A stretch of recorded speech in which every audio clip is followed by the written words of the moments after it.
안녕하세요. 꼰대든 먼데든입니다. 오늘의 주제는 인생을 힘들게 하는 것. 첫 번째, 약한 나입니다. 삶에서 만나는 많은 고통은 약한 나에게서 시작된다는 생각이 듭니다. 나는 예전부터 여린 마음으로 상처를 잘 받는 사람이었습니다. 누군가의 불쾌한 말 한마디에도 오래 삐져 있었고, 기분 나쁜 일을 당하면 며칠씩 그 일을 붙잡고 있곤 했습니다. 그때는 나를 힘들게 하는 원인이 모두 상대방에게 있다고 생각했습니다. 그래서 원망하기도 하고 미워하기도 했습니다.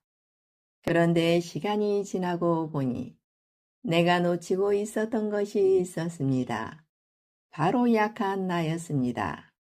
그리고 나는 깨달았습니다. 약함은 단지 상처를 잘 받는 것만이 아니라는 것을 말입니다. 거절해야 하는데 거절하지 못하는 나. 남의 시선이 두려워 하고 싶은 것을 하지 못하는 나. 남의 말 한마디에 쉽게 흔들리는 나. 실패가 무서워 시작조차 하지 못하는 나. 이 모든 것이 약한 나의 모습입니다. 약한 나는 우리를 끌려가게 만듭니다. 그래서 내가 원하는 선택보다 끌려가는 선택을 하게 되는 경우가 많습니다.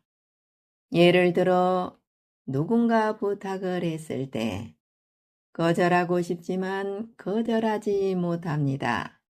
싫은데도 들어주고 힘든데도 참아줍니다. 그런데 일이 끝나고 나면 후회합니다. 괜히 해줬어. 내가 만만해 보이나. 그러면서 상대방을 원망합니다. 하지만 한편으로는 거절하지 못한 나도 돌아볼 필요가 있습니다. 약한 내가 더 무서운 이유는 문제를 만드는 것에서 끝나지 않기 때문입니다. 내 약함 때문에 생긴 문제인데도 우리는 그 원인을 다른 사람에게서 찾으려 합니다. 그래서 원망하고 미워하고 남 탓하며 살아가게 되는 경우가 많습니다.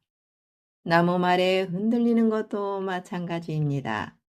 누군가의 말에 자신감을 잃고 결국 내 삶을 내가 결정하는 것이 아니라 다른 사람의 말이 결정하게 됩니다. 생각해보면 우리를 힘들게 하는 것은 문제 자체보다 약한 나인 경우가 많습니다. 문제를 해결하지 못하게 만들고 행동하지 못하게 만들고 끌려가게 만들고 그 원인마저 다른 사람에게 돌리게 만들기 때문입니다. 그런데 약한 나는 단순히 우리를 힘들게 하는 것이 아닙니다. 원망하는 사람, 미워하는 사람, 남 탓하는 사람으로 살아가게 만들기도 합니다. 나는 오랫동안 사람 때문에 힘들다고 생각했습니다. 그런데 시간이 지나고 보니 사람보다 먼저 돌아봐야 할 것이 있었습니다. 바로 약한 나였습니다. 그리고 그 약한 나를 알아차린 순간부터 비로소 내 삶도 달라지기 시작했습니다. 감사합니다.